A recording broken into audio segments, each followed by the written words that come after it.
നമസ്കാരം. പശ്ചിമേഷ്യ യുദ്ധഭീതിയിലാണ്.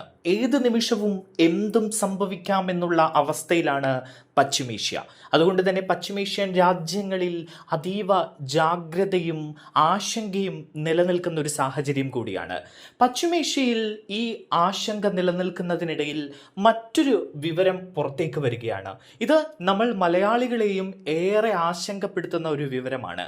അടുത്ത 5 വർഷത്തിനുള്ളിൽ, അതായത് 2031 സ്വർണ്ണവില വൻതോതിൽ വർദ്ധിച്ച് ഇരട്ടിക്കിരട്ടിയാകാൻ സാധ്യതയുണ്ട് എന്നാണ് വിദഗ്ധർ ഇപ്പോൾ ഈ യുദ്ധത്തിന്റെ പശ്ചാത്തലത്തിൽ വിലയിരുത്തുന്നത്. അതായത് 1 ഔൺസ് സ്വർണത്തിന് $10,000 വരെ ഉയർന്നേക്കാം എന്നാണ് പുറത്തു വരുന്ന റിപ്പോർട്ടുകൾ പറയുന്നത്. 2026 അവസാനത്തോടെ 1 ഔൺസ് സ്വർണത്തിന് $6,000 വരെയാകാൻ സാധ്യതയുണ്ട് എന്നും വിദഗ്ധർ പ്രവചിക്കുകയാണ്.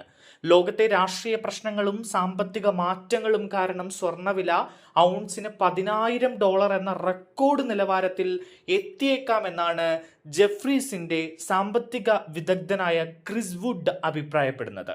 സ്വർണ്ണവില വലിയ തോതിൽ വർദ്ധിക്കാനാണ് സാധ്യതയെങ്കിലും ഈ കയറ്റം എപ്പോഴും ഒരുപോലെ ആയിരിക്കില്ല എന്നും ഇവർ സൂചിപ്പിക്കുന്നുണ്ട്. ഇടയ്ക്ക് വില അല്പം കുറയാനോ അല്ലെങ്കിൽ ഒരേ നിലയിൽ വില നിലനിൽക്കാനോ സാധ്യതയുണ്ട് എന്നും വിശകലന വിദഗ്ധർ മുന്നറിയിപ്പിൽ പറയുന്നുണ്ട്. ലോകരാജ്യങ്ങൾക്കിടയിലുള്ള രാഷ്ട്രീയ പ്രശ്നങ്ങളും യുദ്ധഭീതിയും കൂടുന്നത് സ്വർണത്തിന്റെ മൂല്യം കൂടാൻ കാരണമാകും. രാജ്യങ്ങൾ തമ്മിലുള്ള സംഘർഷങ്ങൾ കൂടി വരുന്ന സമയത്തെല്ലാം സ്വർണ്ണ നിക്ഷേപം കൂടുതൽ തിളങ്ങാറുണ്ട്.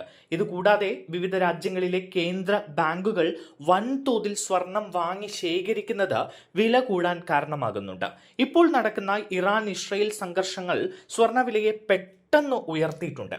ചുരുക്കത്തിൽ, സുരക്ഷിതമായ നിക്ഷേപം എന്ന നിലയിൽ സ്വർണത്തിനുള്ള ഡിമാൻഡ് വരും വർഷങ്ങളിൽ വൻതോതിൽ വർദ്ധിക്കാനാണ് സാധ്യത എന്നാണ് ഇപ്പോൾ വിശകലന വിദഗ്ധർ ചൂണ്ടിക്കാണിക്കുന്നത്.